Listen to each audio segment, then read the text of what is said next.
The Lord be with you. And with your spirit. A reading from the Holy Gospel according to St. John. Glory to you, O Lord.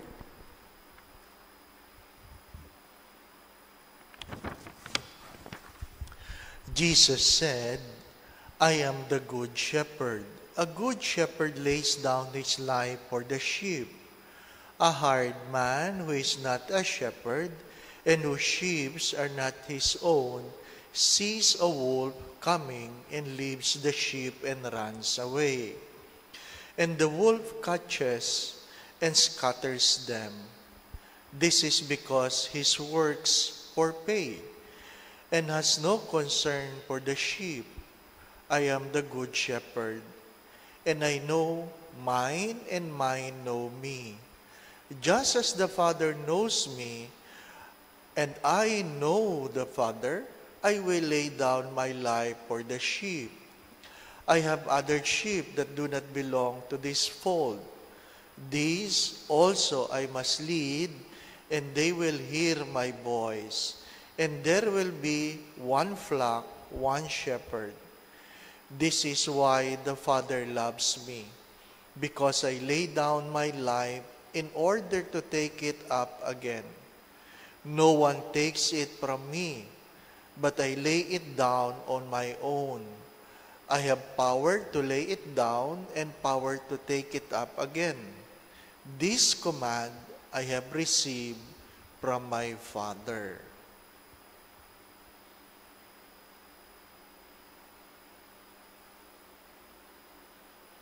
The Gospel of the Lord. Praise to you, Lord Jesus Christ.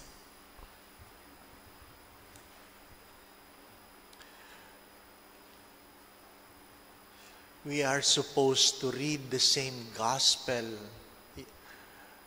of yesterday, but in the lectionary, if the Gospel according to St. John 1 to 10, 1 to 10, is read on the Sunday, we have an option to read the Gospel, the next few verses from 11 to 18. Anyway, my dear friends, my brothers and sisters, you all know that anyone who enters a sheepfold not using the door is a thief. Ang sino mang hindi pumapasok sa pintuan at sabi nga ay umakyat sa bakuran, yan tawag yan magnanakaw. Ano po? Magnanakaw. One time I asked this question, why did God use the image of the sheep, not the dogs? Why God used the image of the sheep, not the dogs? Why I consider the dogs better than sheep? Because dogs believe, dog follows, dog remains. When you talk about faithfulness, dogs are faithful. I love dogs. I have big dogs before. And they are loyal. Subukan mong pumasok sa kwarto ko nang walang paalam. My dear friends, my brothers and sisters, but God did not use the image of the dog.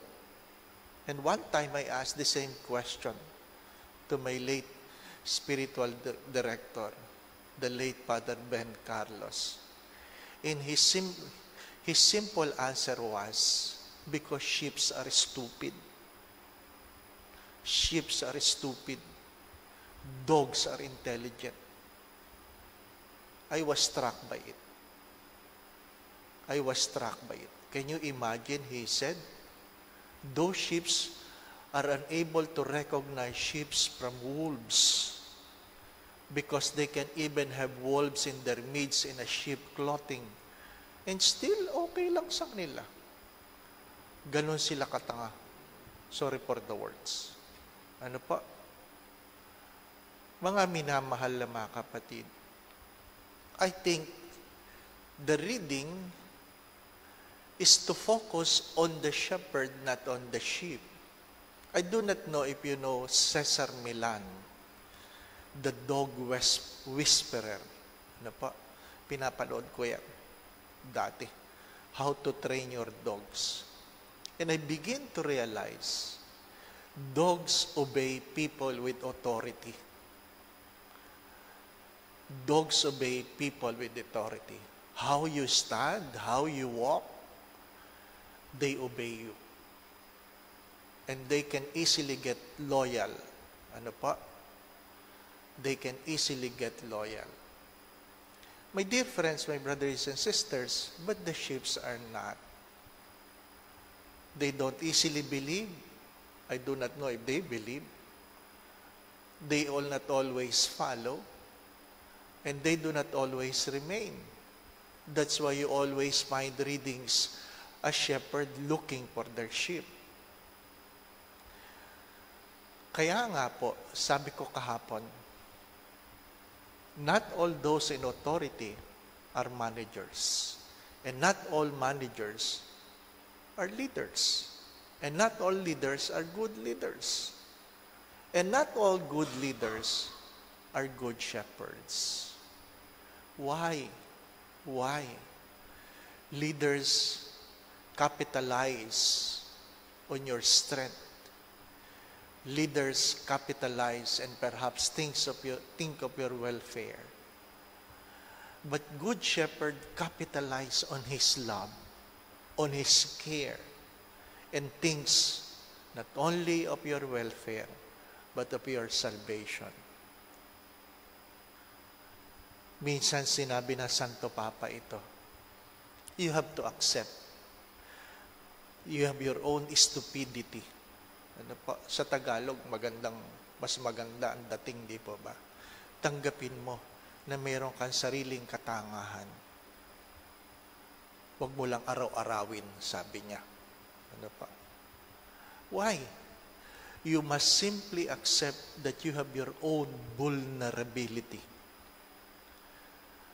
We have to accept that we have our own vulnerability. We are all vulnerable. And God focus on that, not on your strength. God looks on your vulnerability. And when God looks at it, you know He looks at it with care. He looks at it with care. Hindi niya hinahanap yung mga magagaling. Ang hinahanap niya ay yung makasalanan. Hindi niya hinahanap, sabi nga, yung mga matitibay, ang hinahanap niya ang mahihina. He looks for the weak so that they can be strengthened. He looks for the sinner so that they can be forgiven. My dear friends, my brothers and sisters, perhaps this is the invitation of today. That you may look into your life. That God loves you in your own vulnerability. But you can only appreciate it if you have the humility to accept that you have it.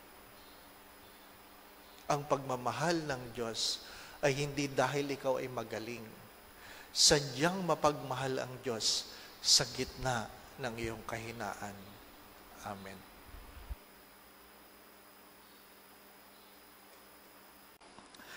Palagi ko po itong sinasabi, hindi lahat na nagkamali, nagkasala, pero lahat na nagkasala, nagkamali. Ang example palagi dyan, yung mga nagtitimpla ng kape, kinuha yung 3-in-1, daldal ng daldal, nagpunta sa dispenser, nilagyan ng tubig, hinalo, hindi matunaw, kasi ang nailagay ay malamig na tubig.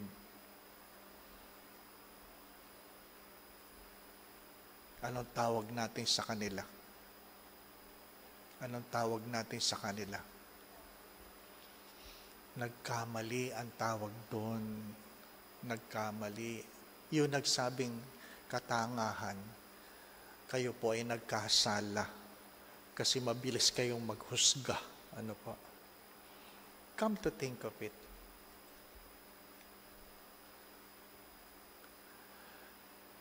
Powerful, strong, intelligent, name it, look for a leader.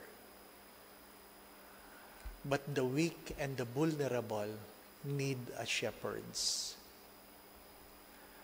Kindly bring this into prayer. Kindly bring this into prayer. If you are called by God to serve, remember this.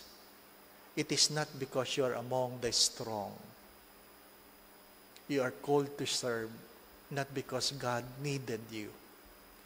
You are called to serve because God knows you need Him. Ang mga tinatawag ng Diyos maglingkod, kadalasan, hindi yung mga matitigas, marurunong, matatalino, matitibay. Ang tinatawag ng Diyos ay mahihina at makasalanan, sapagkat alam ng Diyos na kailangan nila ang Diyos. Keep this in mind. We are loved by our own vulnerability. The Lord be with you. And with your spirit. And may Almighty God bless you, the Father, the Son, and the Holy Spirit. Amen.